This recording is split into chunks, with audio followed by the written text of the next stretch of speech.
Bonjour à toutes et à tous. Vous vous rappelez peut-être, dans une précédente vidéo, je vous ai parlé de ma combinée à bois. Alors pour ceux qui ne l'auraient pas vu, le lien est ici. À cette occasion, on a fait le tour d'une machine de ce type. Je vous ai dit que la mienne avait pas mal d'heures de vol, mais qu'elle assurait toujours très bien ses fonctions.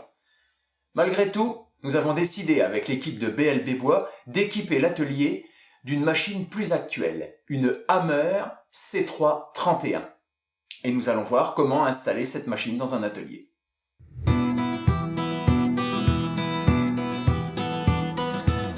BLB Bois. Elle est là. Bon, d'accord. C'est un gros paquet entouré d'un film protecteur. Mais je suis super content parce que c'est aujourd'hui que le technicien vient me l'installer.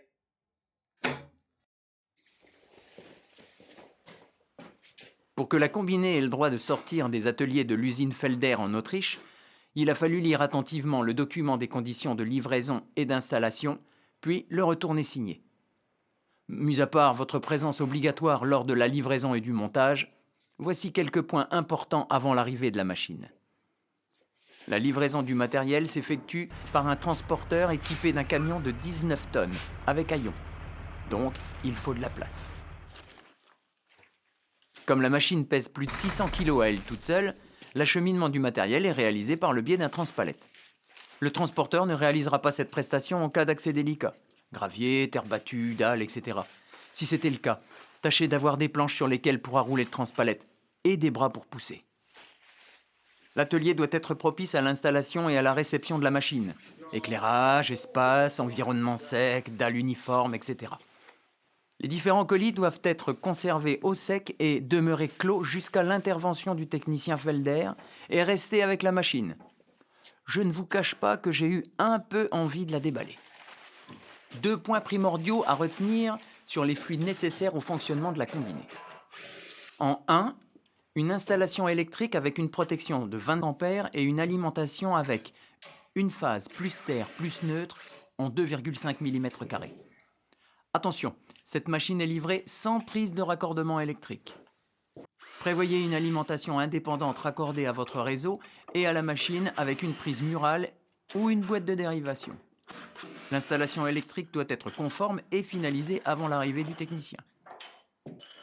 Et en 2, un raccord d'aspiration de 120 et de 50 mm de diamètre avec une vitesse de débit d'air minimum de 20 mètres secondes. Il est très important de positionner la machine en fonction de la place que vous possédez dans votre atelier. Le technicien l'a posée de manière à ce que j'ai suffisamment de dégagement devant et derrière les tables de dégauchisseuses et raboteuses et celles de scie circulaire et toupie. Dans mon cas, il suffit que j'ouvre des portes pour allonger l'espace de travail. Cette machine peut être aussi équipée, en option, d'un système de déplacement pour la bouger quand vous en avez besoin.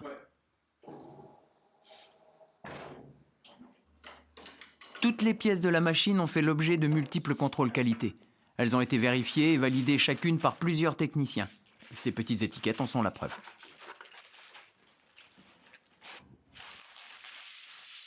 Le technicien commence par installer les 2 poignées à ressort sur le bloc des tables de la dégauchisseuse.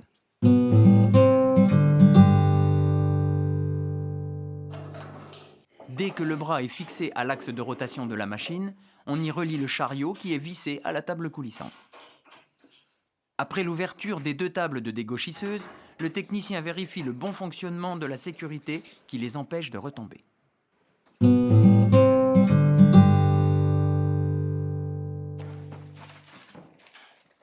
Pendant que je déballe les cartons, il fixe et règle un rail à la table d'entrée sur lequel coulissera le guide de dégauchissage.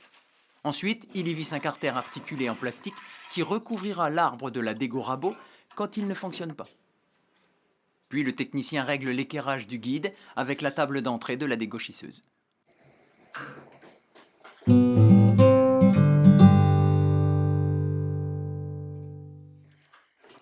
Le guide de coupe d'onglet est fixé au chariot et positionné en butée. Là, on le met en butée ici, et le guide, on le tire à fond, on le met en butée ici aussi. Cette rallonge de table doit être réglée de manière à ce qu'elle soit parfaitement dans l'alignement de la table de la raboteuse. pour assurer un bon maintien des pièces de bois en sortie de rabotage.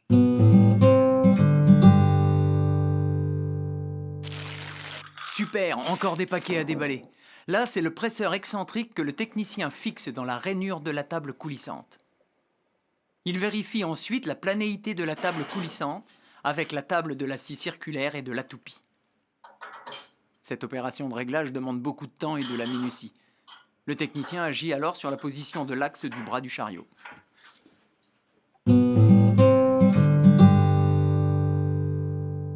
À l'aide d'une règle rectifiée, il vérifie l'alignement de la rallonge de la table de toupie avec la table de la toupie. Quelques coups de tournevis, 2 clés, un œil à viser, et c'est parfait.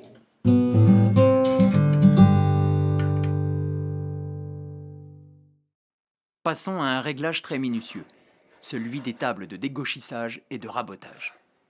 Dans un premier temps, le technicien vérifie que la table de sortie est parallèle sur toute sa largeur à l'arbre porte-outil. Bonne nouvelle, c'est réglé au centième près. Ensuite, il mesure les valeurs d'alignement entre les deux tables. Maintenant, il faut s'assurer, sur toute la largeur, que la table d'entrée soit alignée avec celle de sortie. Et comme ce n'est pas le cas, il va falloir procéder à des réglages très délicats et plus que minutieux.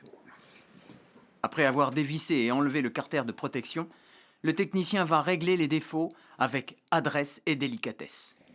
Il va visser, dévisser, vérifier, revisser, redévisser, et tout ça jusqu'à ce que le réglage entre les deux tables soit parfait.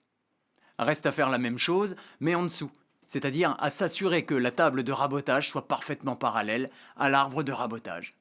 Super, c'est bon du premier coup.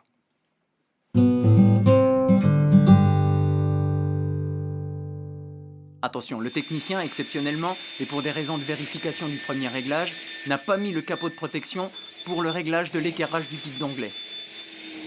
Il déligne 4 champs les uns derrière les autres. 4 champs de coupé entraînent 4 fois le défaut. C'est 4 fois le défaut. Pour rattraper ça, le technicien agit sur les écrous de la butée du chariot en quelques coups de clé. Réglage de l'équerrage, terminé. Exactement au même niveau. Exactement au même niveau.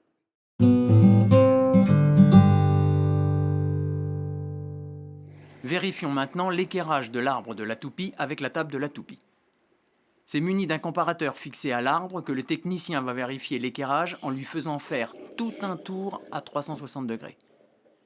Tout est bon. C'est en dessous des seuils de tolérance de défaut.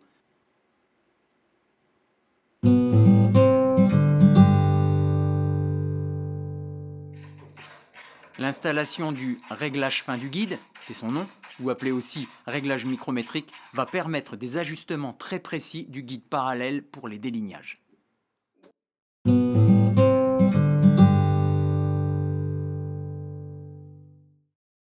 Le technicien vérifie le parallélisme du guide de délignage avec la lame de la scie circulaire en mesurant l'espace entre les deux. 2-3 coups de clé pour modifier légèrement l'espacement du rail en bout de table.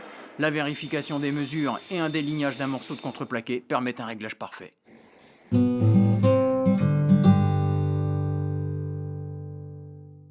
Le technicien glisse une plaque à l'intérieur de la paroi et y visse 2 axes filetés sur lesquels il accroche la mortaiseuse. Pour mesurer le parallélisme de la table de la mortaiseuse avec l'axe de l'arbre de la dégo rabot, il serre une tige métallique dans le mandrin. 35,09. 35,76. Donc il faut remonter un petit peu. Quelques coups de clé à la vis de réglage en bas de la mortaiseuse et la table est alignée.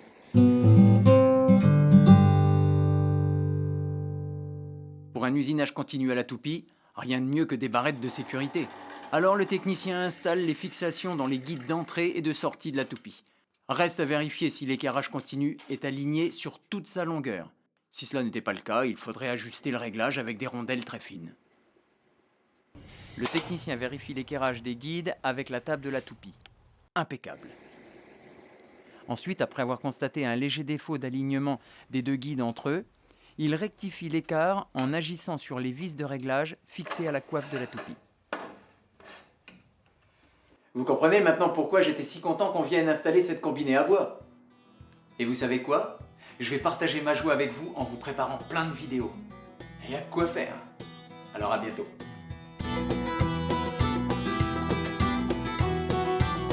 Si vous avez aimé cette vidéo, n'hésitez pas à la liker, à la partager ou à vous abonner à notre chaîne BLB Bois TV. Vous pouvez aussi nous suivre sur notre site ou notre page Facebook. Les liens sont ici.